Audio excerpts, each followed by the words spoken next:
తాడేపల్లి నుంచి exactly 4 km డిస్టెన్స్లో, KLU university నుంచి ఎగ్జాక్ట్లీ 3 km డిస్టెన్స్లో ఇక్కడ మనకి ఒక ఓల్డ్ హౌస్ ల్యాండ్ కాస్ట్ కంటే 25% తక్కువ రేటుకే ఇస్తున్నారు. వీళ్ళకి ప్రజెంట్ బ్యాంక్ లోన్ అయితే ఉందండి. ఆ లోన్ క్లియర్ చేసుకోవడానికి మాత్రమే అమ్ముతున్నారు. హౌస్ ఉన్న లొకేషన్ వచ్చేసి గుండెమేడ అండి. రామాలయంకి ఆపోజిట్లోనే రోడ్డుకి సెకండ్ బిట్ అనమాట. ఇది మొత్తం 5 సెంట్లు, 274 గజాలు, తూర్పు ఫేజింగ్ సైటు. ఇంటికి వెళ్ళడానికి 6 అడుగుల దారి అయితే ఉంటుంది. చూడొచ్చు, ఇప్పుడు మనం వెళ్ళేది 6 అడుగుల దారి అండి. మనకి ఒక బోర్ ఉంటుందండి, సింగిల్ హౌస్ ఉంటుంది. ఇంట్లో చాలా పెద్ద స్థలం అండి, 274 గజాల స్థలము, తూర్పు ఫేజింగ్ స్థలము.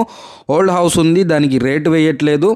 తాడేపల్లి నుంచి మనకి ఎగ్జాక్ట్లీ 4 km డిస్టెన్స్లోనే ఉంటుంది. లొకేషన్ గుండెమేడ. ప్రజెంట్ లోన్ ఒక 25 to 30 lakhs వరకు లోన్ ఉంది. ఆ లోన్ క్లియర్ చేసుకొని తీసుకోవాల్సి ఉంటుంది ఈ హౌసు. సో మరిన్ని వివరాలకి direct owner number on screen పైన ఇస్తాను, డైరెక్ట్ ఓనర్ని కాంటాక్ట్ అవ్వండి. ఇలాంటి ప్రాపర్టీస్ కోసం మన ఛానల్ని ఫాలో అవ్వండి. Take care. జై హింద్.